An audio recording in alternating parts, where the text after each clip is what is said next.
KBC में करोड़पति पति। सूरज के जीवन का एक ही फंडा था कि मेहनत तो गधा भी करता है, घर बैठे जो कमाए समझदार वही होता है। इसीलिए उसने कभी नौकरी ही नहीं ढूंढी। इस बात से हालांकि उसकी पत्नी शिखा बिल्कुल भी अग्री नहीं करती थी, पर फिर भी सूरज को समझाना बेकार था। टीवी में कैसे बनोगे करोड़पति का ऐड देखकर उसे लगा कि बस अब तो घर बैठे ही वो करोड़पति बन सकता है, और उसके पीछे उसने अपने सारे सोर्सेस एक्टिव कर दिए। 2 हफ्ते में उसके कलीग के साले के पड़ोसी के बेटे का सोर्स निकलता है जो कि उसे शो में पहुंचा सकता है, और सूरज उससे मिलने चला जाता है। अच्छा, तो हमें मुकेश जी बता रहे थे कि आप हमें शो में पहुंचा सकते हैं। हाँ, उसमें कोई तकलीफ नहीं है। मैं कल अगर कोशिश करूँ तो इसी महीने में आपका नंबर आ जाएगा। अरे ये तो बहुत बढ़िया हो गया। अच्छा, वो सिलेबस और क्वेश्चन पेपर का कोई जुगाड़ है क्या? हैं? उसका तो कोई जुगाड़ नहीं है। तो वो वाकई में कुछ भी पूछ सकते हैं? हाँ, वो तो बच्चन जी पर है, जो पढ़ते हैं वो पूछ लेते हैं। पहली कोशिश फेल होने पर अब सूरज के सामने एक बहुत बड़ा सवाल था कि आखिर जवाब कहाँ से लाए। तब शिखा ने एक सजेशन दिया, क्यों ना सूरज अपने चचेरे भाई सुमित से मदद मांगे, जो कि यूपीएससी की तैयारी कर रहा था। हालांकि इतनी मेहनत करना सूरज को समझ में नहीं आता था, पर कोई और रास्ता ना मिलने पर वो आखिर सुमित से बात करता है। अरे सुमित, हमारा कैसे बनोगे करोड़पति के लिए सिलेक्शन होने वाला है। तुम हमें थोड़े चिट बनाने में मदद करोगे क्या? अरे भैया, चिट बनाए तो सालों हो गए, उसमें हमारा एक्सपर्टीज नहीं है, बल्कि आप बोलो तो हम आपकी पढ़ने में ज़रूर मदद कर सकते हैं। हट, कैसी अनाप शराब बातें कर रहा है तू। सूरज ने सुमित को मना तो कर दिया था, पर तैयारी करने के सिवाय कोई चारा उसे दिख भी नहीं रहा था। खासकर जब 12 के पेपर लीक करने के एक्सपर्ट शुक्ला जो भी हाथ जोड़ लेते हैं।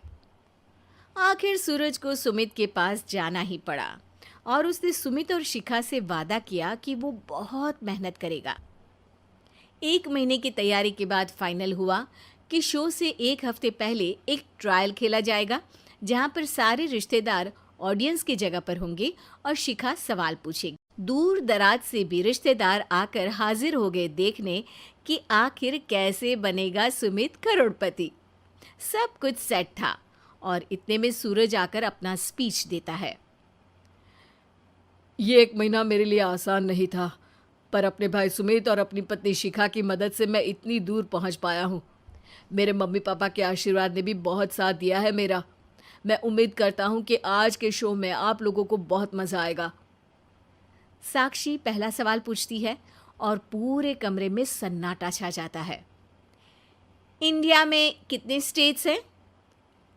3, सॉलिड, लिक्विड और गैस। अरे रुकिए, तो ऑप्शंस तो देने दीजिए। इतने में 5वीं कक्षा का चिंटू बोल उठता है। अरे क्या मामा, आप तो पहले सवाल पर ही आउट हो गए। अरे बेटा, पहला सवाल तो ट्रायल होता है ना। अरे तुम अब देखना। देखने जैसी बात तो थी ही। सूरज को इतना शांत किसी ने नहीं देखा था। कभी कभी तो लगता था मानो सूरज आंख खोलकर ही सो गया हो। मामा जल्दी करो प्लीज, कल सुबह पनवेल भी तो निकलना है। अरे हट, कंसंट्रेट करने दे मुझे। 3 सवाल में 3 लाइफलाइन खत्म हो चुकी थी, और अब चौथे सवाल पर भी सूरज का मौन नहीं टूटा। पर सूरज अभी भी हार मानने को तैयार नहीं था। उधर हर कोई सूरज को छोड़ सुमित को देख रहे थे। आखिर सुमित ने ही तो पढ़ाया था सूरज को।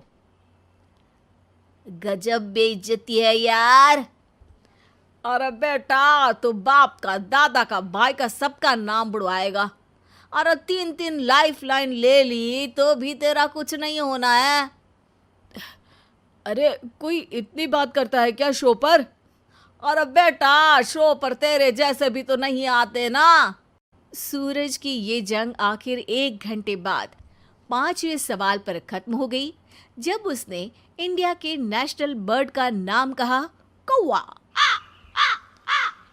अरे बेटा, मज़ा तो बहुत आया, बस थोड़ा टाइम पर ख़त्म होता तो आनंद भी आ जाता। ताने बारिश के बूंदों की तरह बरस रहे थे और सूरज को भी समझ आ रहा था कि ये करोड़पति बनना शायद उसके बस के बाहर की बात है।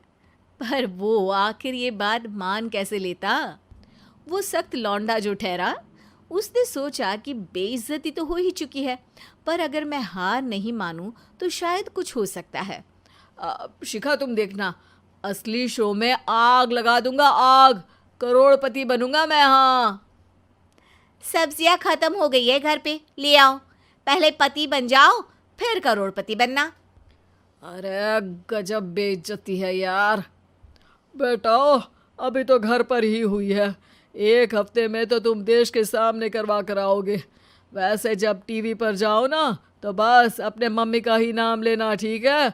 कोई पूछे तो बोलना कि पापा नहीं है मेरे। अरे पढ़ाई की, पेपर निकलवाए, इतने सारे लोगों को खाना खिलवाया, क्या फ़र्क पड़ा? इसीलिए मैं कहता हूँ कि मेहनत तो गधा भी करता है, घर बैठे जो कमाए वही सिकंदर।